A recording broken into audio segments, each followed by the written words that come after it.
Ultimamente na internet tem se falado muito de Deus. Será que virou hype? Vamos ouvir a opinião do Tiago.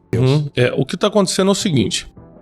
Tem um lado negativo e positivo, vou explicar os dois. Nós estamos numa geração que prosperou muito, uma geração que conquistou muitos objetivos. A gente viveu o que nossos pais jamais sonharam em viver. Jamais. Quantas vezes você viajou de avião, foi para lugares que seus pais não puderam ter isso? E não é questão financeira, era questão de mentalidade, de uma geração que não tinha realmente essa mobilidade que a gente tem. Então a gente está vivendo uma autodescoberta muito grande, uma autorrealização muito grande. E aí, vivendo isso, a gente descobriu que existia um vazio. Cara, ainda assim eu tenho depressão, ainda assim eu não tô totalmente feliz. Ainda assim me falta alguma coisa. Pô, tô com dinheiro no banco e ainda assim me sinto inferior a um monte de gente. O que tá acontecendo comigo? Aí não tem jeito, as pessoas começam a descobrir Deus, que é o que dá realmente sentido à vida. Só que, da mesma forma que muita gente está descobrindo Deus pela necessidade que está tendo de Deus, outros só estão usando, como você falou, o hype, tá usando um momento para criar um público. Porque nada mais fácil do que você criar um público que está em profunda necessidade. Então, quando você vai falar de uma coisa que o público está numa profunda necessidade e você tem uma solução que não precisa de formação acadêmica, não precisa de histórico, não precisa de nada. É só você falar, Deus é a solução. Pronto, você já tem um público. Você tem 1 milhão de pessoas que querem escutar sobre isso. Então, muitos impostores, é claro, é normal, em qualquer segmento, em qualquer viés, viram os impostores. Tem gente que só usa Deus para atrair público, às vezes não é nem para ganhar dinheiro. Tem gente que para ganhar dinheiro, tem gente que é só para atrair público mesmo, porque o lance do like na internet está muito ligado à aceitação, né? Você não tem um abraço, às vezes, nem do teu pai, mas 100 likes na internet para você, tô me dando bem na vida, né? Você não é aceito pelas pessoas que importam, mas a internet, ela te dá essa morfina de você se sentir bem por um tempo.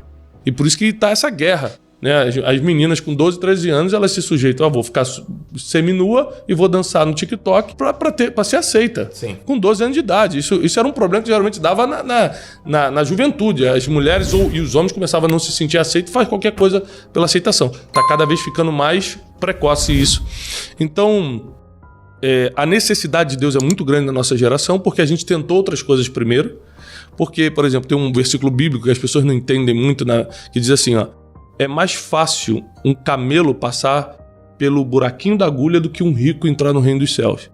Jesus falou isso. Aí você acha que Jesus está condenando a riqueza, e não está. Porque na Bíblia tem vários milionários e bilionários. Sim. Ele está condenando o seguinte, geralmente quando você fica com muito dinheiro e alguém seu fica doente, ao invés de você orar, que é a conexão que a gente tem com Deus, você vai tentar gastar dinheiro para resolver primeiro.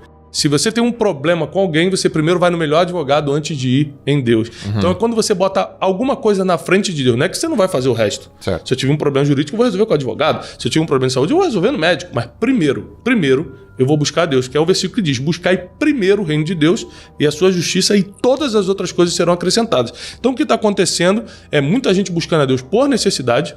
E outra coisa, antigamente os evangelistas católicos, evangélicos, pregavam nas esquinas, nas praças públicas e não convenciam as pessoas como hoje, sem pregação, estão sendo convencidas. Hoje em dia eu tenho amigos que me escutam falar sobre Deus sem eu nunca ter pregado para elas. Eu não sou um evangelista, eu não fico, João, tem que ir na igreja, tá? João, olha só, você tem que ler isso aqui. Eu não sou um evangelista. Só que você começa a conversar comigo, passa um tempo, você começa a se interessar e você procura, você pergunta. Isso é a primeira vez na história que está acontecendo. As pessoas estão buscando Deus. Não é mais uma estratégia de evangelismo. As pessoas querem Deus porque realmente, para esse vazio do ser humano, o que resolve é a espiritualidade. Ultimamente as pessoas têm tido um contato maior com a espiritualidade. Joel pergunta para Tiago se esse contato com a espiritualidade tem a ver com o sucesso. Tem. Vou te dar um exemplo simples. Essa semana eu jantei com o João Apolinário, da Polishop. Tá. Aí, pelo meu costume, pela minha fé, eu oro antes de comer minha refeição. Por quê? Porque eu agradeço a Deus pela comida. Eu sei o que é não poder comer. Na época que eu quebrei há anos atrás, eu comia um miojo de manhã e orava de noite para ter alguma coisa. Eu não sabia se ia ter. Você ficou nesse nível? Fiquei nesse nível. Então, tipo assim, eu sei o que é você querer comer alguma coisa e não poder. Então hoje, como eu posso escolher o que eu vou comer, eu faço questão, não é por tradição, não é por religião, É porque eu faço questão de agradecer a Deus porque eu estou comendo aquela carne, aquele arroz.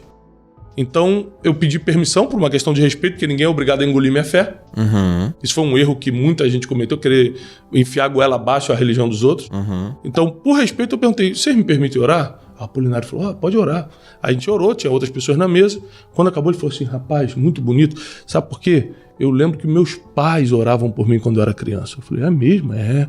Meus pais me levavam na igreja. Nossa fé era muito grande dentro de casa, nós éramos evangélicos e tal. E aí eu vi o seguinte, por mais que hoje ele não declare a fé, todo mundo que tem sucesso parte de um princípio de fé. Principalmente quem veio do nada, quem não é herdeiro. Se você conversar com o Flávio Augusto, nosso amigo em comum, você pergunta para ele, Flávio, nos bastidores, ele não fala muito em público, mas né, até para aumentar a audiência do podcast, eu vou contar uma coisa só de bastidor.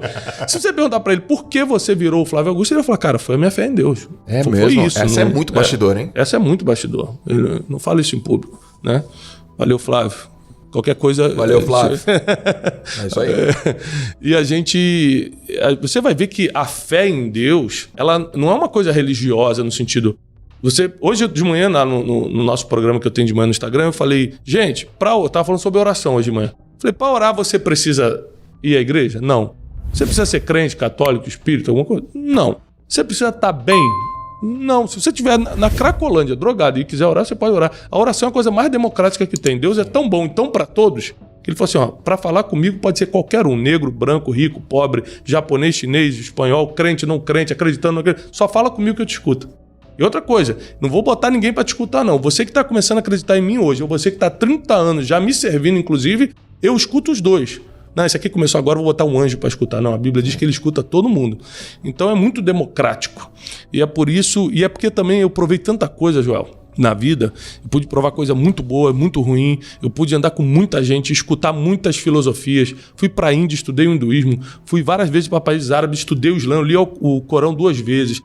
Para Israel fui mais de 40, a Torá e toda a tradição judaica está aqui impressa na minha mente. E ainda assim, não só por fé, mas por inteligência, eu decidi seguir o caminho do cristianismo. Por quê? É o que fez mais sentido. Certo. Né? Você não vai encontrar ninguém na Bíblia falando o seguinte, desculpa, você não vai escutar ninguém na história falando, perdoa seus inimigos. Só Jesus falou isso. Ama mesmo que te odeiem. Só Jesus falou isso. Ou seja, tudo que deu certo na humanidade. Aí vem Martin Luther King e falou, não, você pode me bater, mas eu não vou te bater. Aí vai e resolve o problema dos negros. Ele vem, a filosofia de Jesus. Você pega as maiores filosofias de desenvolvimento pessoal, de negócio, você pega Napoleão Hill, é Bíblia o tempo todo. É Bíblia. Então, não tem como fugir. Você pode até falar, não citar o versículo, não citar Deus, mas para dar certo tem que estar na Bíblia. Quando eu percebi isso, é matemática pura. É estatística, só você ir fazendo...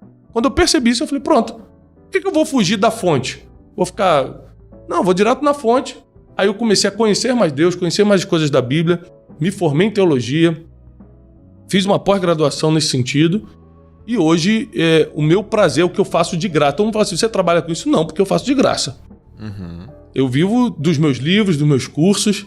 Agora, toda vez que você vê eu falando de Deus, eu estou fazendo de graça. Eu tô aqui nesse podcast hoje de graça. Quando você me vê pregando em algum lugar, levando... É de graça. Isso aqui, pelo amor de Deus. Eu faço de graça para sempre. É o que eu quero fazer. Esse é o meu dom, meu talento, é o meu chamado. E aí eu criei, como eu sou muito empreendedor, criei várias formas de crescer financeiramente, de empreender, de me sentir vivo, mas que não envolvem diretamente esse aspecto mais de doação, entendeu? De falar da palavra e etc.